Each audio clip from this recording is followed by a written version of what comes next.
Cuando diga. Ujú, ¿Ves? ¿No? ujú. Bueno, los tipos de mapa. Hay varios tipos de mapa, entonces. Hay mapa físico y el mapa político. Un mapa físico es la representación del relieve de una zona o un conjunto de regiones, como por ejemplo sus valles, ríos o montañas. En el mapa físico aparecen los ríos, las montañas y demás accidentes geográficos. Muchas veces los colores de un mapa señalan diferencias de altura y en algunos casos de vegetación. Mapa político. Es la representación gráfica que muestra cómo se dividen los países, ciudades o localidades entre sí. Es el que hace referencia a la división política del mundo, o bien de un país, estado o municipio. En los mapas políticos se muestran los límites entre países o entre estados, así como las capitales y otras ciudades importantes. Además de las divisiones comunales, también aparecen todos los ríos y montañas principales. Hay otros mapas. Entonces está el mapa físico geográfico, mapa de múltiples usos, contiene información sobre orografía, geografía, red vial, poblaciones y otro carácter geográfico del territorio. Mapa o carta edafológica. Muestra las propiedades físicas, químicas y biológicas del suelo para determinar cuestiones como su desertificación y contaminación. Mapa geológico. Sirve para identificar los manantiales, las rocas, fallas de suelo, volcanes, así como las zonas de encuentran minerales como el oro, la plata y el cobre, entre otros. Mapa climático. Identifica las áreas de los diferentes grupos climáticos del país. Mapa urbano. Registra lo mejor posible las zonas urbanas y vías de comunicación. Mapa topográfico. Contiene información de detalle de los accidentes geográficos naturales y artificiales de las superficies del suelo y las curvas de nivel. ¿Qué son coordenadas geográficas? El sistema de coordenadas geográficas es un sistema de referencia que utiliza las dos coordenadas angulares latitud norte o sur y longitud este u oeste para determinar las posiciones de los puntos de la superficie terrestre. Estas dos coordenadas angulares medidas desde el centro de la Tierra son de un sistema de coordenadas esféricas que está alineado con su eje de rotación. Estas coordenadas se suelen expresar en grados sexagesimales. Proyecciones cartográficas. La proyección cartográfica es el método que representa la superficie de la Tierra sobre un plano. Las proyecciones cartográficas son esenciales para la confección de un mapa. Supone un sistema estructurado que traslada la red de meridianos y paralelos desde una superficie curva como la esfera a una superficie plana. Que es la rosa, los vientos, los puntos cardinales laterales y colaterales. Se trata de la rosa de los vientos, un instrumento usado en las cartas de navegación que representa la circunferencia del horizonte dividida en 32 partes, siguiendo la dirección de las agujas del reloj y con valor en grados. Marca los rumbos posibles de los vientos cuyo nombre varía en función de su dirección. Este dibujo además aparece en los compases magnéticos, que son el equivalente de la brújula terrestre. Puntos cardinales. Los puntos cardinales son las cuatro direcciones derivadas del movimiento de rotación terrestre, que conforman un sistema de referencia cartesiano para representar la orientación de un mapa o en la propia superficie terrestre. Estos puntos cardinales son este, oeste, norte y sur. Este y oeste. El este, o también llamado oriente, es por donde sale el sol. En el sentido contrario al este se encuentra el oeste u occidente, que es por donde se oculta el sol. Norte o sur. El norte es el lugar que está enfrente de nosotros cuando tenemos el este a la derecha. Contrario al norte está el sur. Los puntos colaterales reciben el nombre de colaterales por hallarse entre las cardinales. Puntos colaterales son, por ejemplo, noreste, que queda entre el norte y el este, noroeste, que queda entre el norte y el oeste, sureste, que queda entre el sur y el este, y suroeste, quedan en el sur y el oeste. A los intermedios se les llama puntos intercardinales, que son los que se encuentran de los puntos cardinales. Es decir, entre el norte y este tendremos el noreste. ¿Cómo se explica, cómo se puede orientar un mapa mediante una brújula? Entonces, primero que todo, lo primero que tenemos que hacer es tener el mapa en la mano.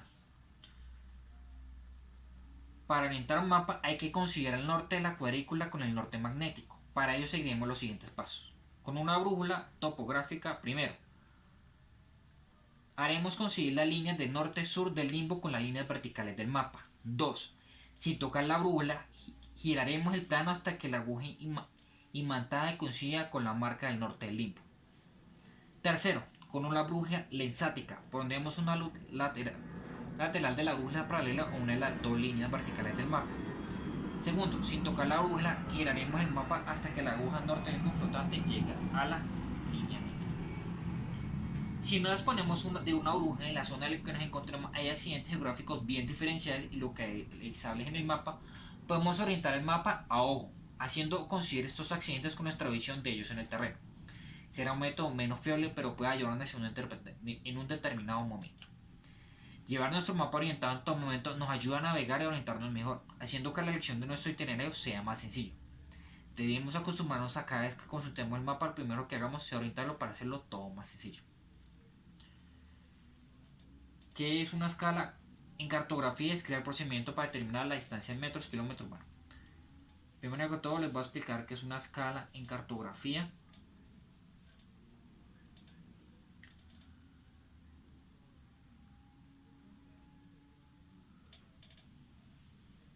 Bueno, ahorita de último se los explico. Bueno, primero les voy a explicar un poco sobre qué son curvas de nivel y cómo interpretarlas en un mapa cartográfico. Una curva de nivel es aquella línea que en un mapa une todos los puntos que tienen igualdad de condiciones, normalmente altitud sobre el nivel del mar o profundidad. Las curvas de nivel suelen imprimirse en los mapas en color siena para el terreno y en azul para los glaciares y las profundidades marinas. La impresión del relieve suele acentuarse dando un sombreado que simule las sombras que produce el relieve con la iluminación procedente del norte o del noreste. En los mapas murales, las superficies comprendidas entre dos curvas de nivel convenidas se imprimen con determinadas tintas convencionales. Por ejemplo, verde oscuro para las depresiones situadas por debajo del nivel del mar, verde cada vez más claro para las altitudes medias y sienas cada vez más intensos para las grandes altitudes, reservando el rojo o violeta para las mayores cumbres de la Tierra. En geodesia, cada una de las curvas de nivel materializa una sección horizontal de relieve representado. La equidistancia, diferencia de altitud entre dos curvas sucesivas, es constante y su valor depende de la escala del mapa y la importancia del relieve. En oceanografía, la isóbata es una curva que se utiliza para la presentación cartográfica de los puntos de igualdad profundidad en el océano y en el mar, así como los lagos de grandes dimensiones.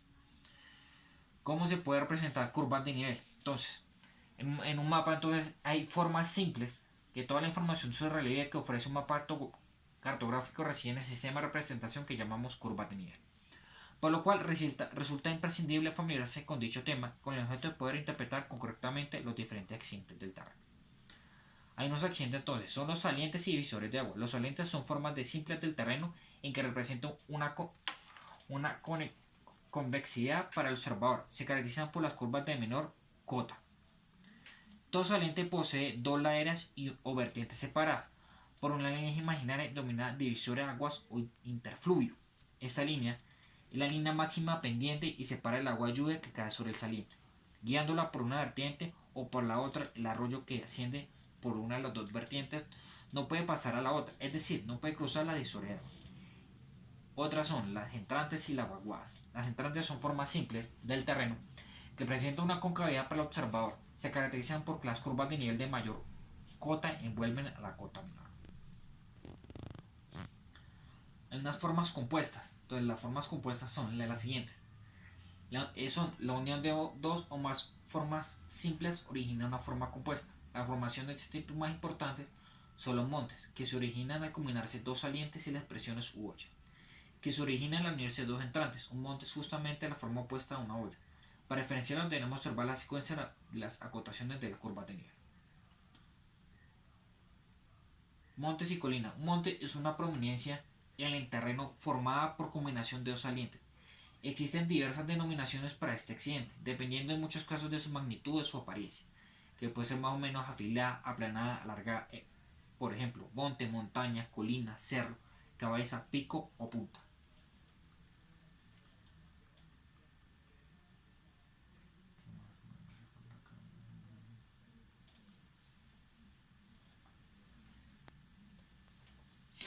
Y me hace falta explicarles un último tema sobre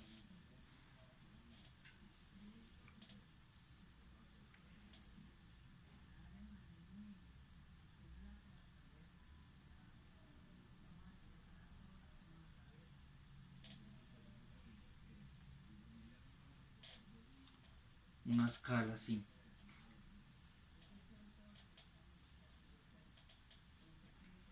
Entonces, ¿cómo se haría? Hay varias unidades de medida. Entonces, primero, la escala es como una unidad, son unas unidades de medidas que nos permiten diferenciar distancias entre un sitio y otro. Y para poder determinar esa escala, entonces tenemos algunos ejemplos. Entonces tenemos milímetros, centímetros, metros y kilómetros.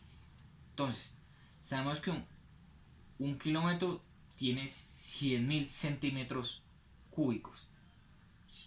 Entonces, primero que todo tenemos que saber qué es una distancia. La distancia mide una longitud. Por ejemplo, la distancia de una serpiente, que es tan larga es.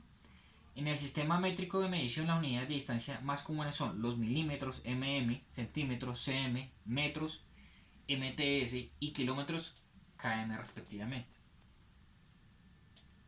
Entonces, ¿qué tan grandes son las unidades métricas de distancia? Un clip tiene alrededor de 111 milímetros de grosor. Una uña tiene alrededor de 111 centímetros de ancho. La longitud de una guitarra es aproximadamente 111 metros. Un kilómetro es igual a un poco, es un poco más de ahí una milla. Entonces, así nosotros podemos medir cualquier tipo de distancia. Desde en cuál parte nos encontremos, podemos hacer una conversión entre estas distancias.